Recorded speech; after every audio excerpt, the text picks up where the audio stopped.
इंद्र ने आखिर कैसा कुकर्म किया था जिससे उनके शरीर से अंडकोश निकल कर गिर गए थे।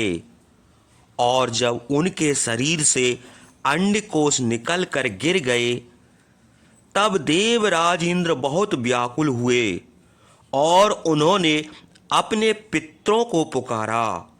और पितरों ने आकर इंद्र के शरीर में किसके अंडकोश लगाए। यह कथा बड़ी रोचक है, इसे पूरा अंत तक सुने। अगर आपको वीडियो अच्छी लगे तो लाइक जरूर कर दीजिए। मिथिला के उपवन में एक पुराना निर्जन रमणीय आश्रम देखकर रामचंद्र ने विश्वामित्र से पूछा, हे महर्षि, यह स्थान आश्रम के समान देख पड़ता है, किंतु यहाँ मुनि कोई नहीं है। इसका क्या कारण है? यह पहले किसका आश्रम था? रामचंद्र की यह बात सुनकर महातेजस्वी विश्वामित्र ने उत्तर दिया, हे राम, जिस महात्मा का यह आश्रम है और जिसने कुपित होकर इसे शाप दिया है, उसका वृतांत मैं कहता हूँ। हे पुरुष श्रेष्ठ, पूर्व समय में महात्मा गौतम यहाँ रहते थे। देवता भी इस दिव्य आश्रम की प्रशंसा करते थे। यहाँ उन्होंने अपनी स्त्री अहल्या के साथ बहुत दिनों तक तपस्या की थी। एक दिन मौका पाकर देवराज इंद्र ने गौतम का वेश धारण करके अहल्या से कहा, हे सुंदरी, कामी पुरुष ऋतुकाल की प्रतीक्षा नहीं करते। यद्यपि तुम मेरी इच्छा पूरी करो, मैं तुम्हारे साथ भोग करना चाहता हूँ। दुष्ट अहल्या ने अपने स्वामी के भेष में इंद्र को पहचान कर भी उनके साथ भोग किया। उसके बाद प्रसन्न होकर उसने इंद्र से कहा, मैं कृतार्थ हो गई हूँ, अब आप शीघ्र यहाँ से चले जाइए। हे देवराज, अपनी और मेरी रक्षा कीजिए।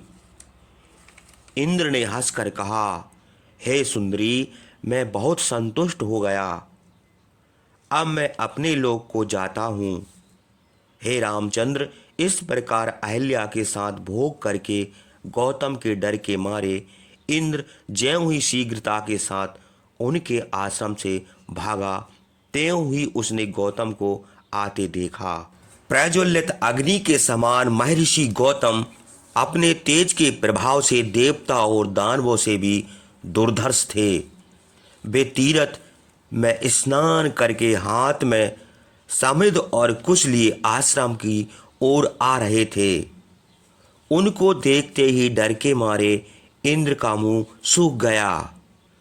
सदाचारी महर्षि दुराचारी इंद्र को अपने बस में देखकर कुपित होकर बोले, रे मूर्ख, तूने हमारा भेष बनाकर जो यह कुकर्म किया है, इसलिए मेरे शाप से तेरा अंडकोश गिर पड़े।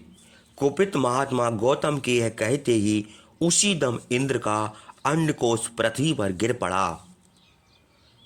उन्होंने इंद्र को शाप देकर अहल्या को भी शाप दिया, रे दुराचारणी, तू इसी स्थान पर हजारों वर्ष रहेगी। तुझे कोई नहीं देखेगा और कुछ आहार भी ना मिलेगा, केवल वायु का भक्षण करके धूलि में पड़ी रहेगी। जब इस घोर वन में दशरथ के पुत्र रामचंद्र आवेंगे तब तू पवित्र हो जाएगी।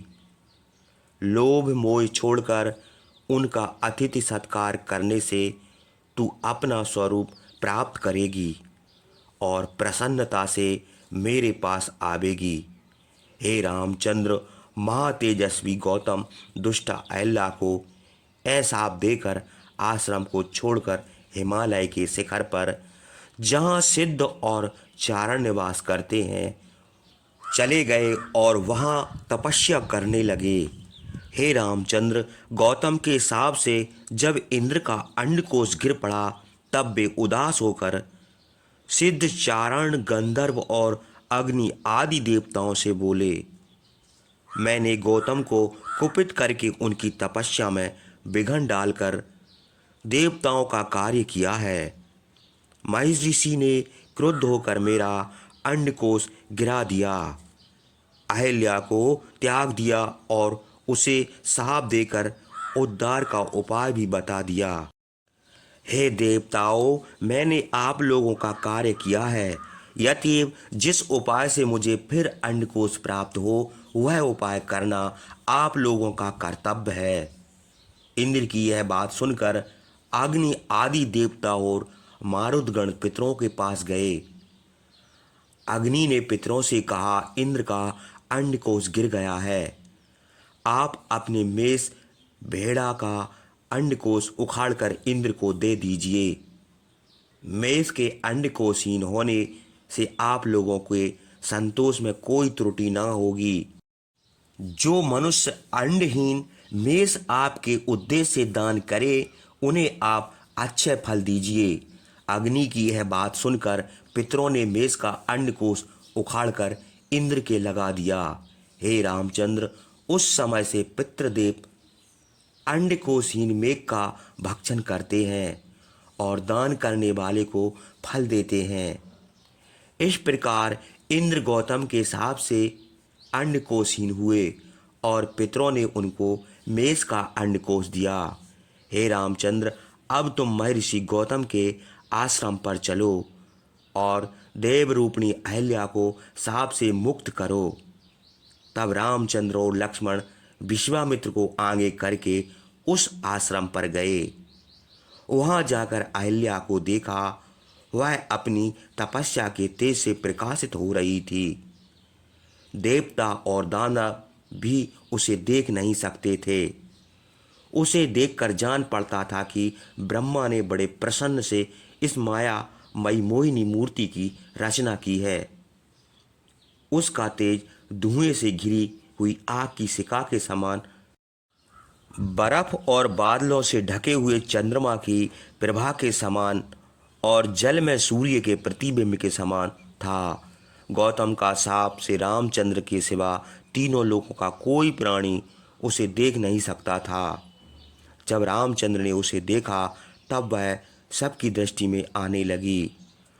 राम और लक्ष्मण ने अहिल्या को प्रणाम किया।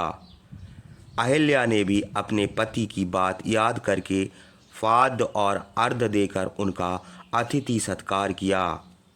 रामचंद्र ने उनका आतिथ्य स्वीकार किया। यह देखकर देवताओं ने आकाश में नगाड़े बजाए, गंधर्व और अप्सराएं फूल बरसाने लगीं। देवता तपस्या से विशुद्ध गौतम के वंश में रहने वाली अहिल्या की प्रशंसा करने लगे। महातेजस्वी गौतम अहिल्या को पाकर बड़े प्रसन्न हुए और रामचंद्र की विधि पूर्वक सम्मान करके फिर तपस्या करने लगे। रामचंद्र गौतम द्वारा इस प्रकार सम्मानित होकर जनकपुर को गए। रामचंद्र और लक्ष्मण विश्वामित्र को आगे करके उत्तर और पूरब की ओर चलकर राजा जनक की यज्ञ भूमि में गए।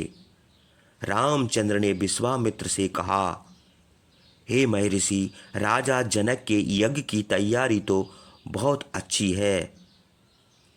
इस उपलक्ष्य में अनेक देशों के हजारों वेद पाठी ब्राह्मण आए हैं। ऋषियों के निवास स्थान देख पड़ते हैं।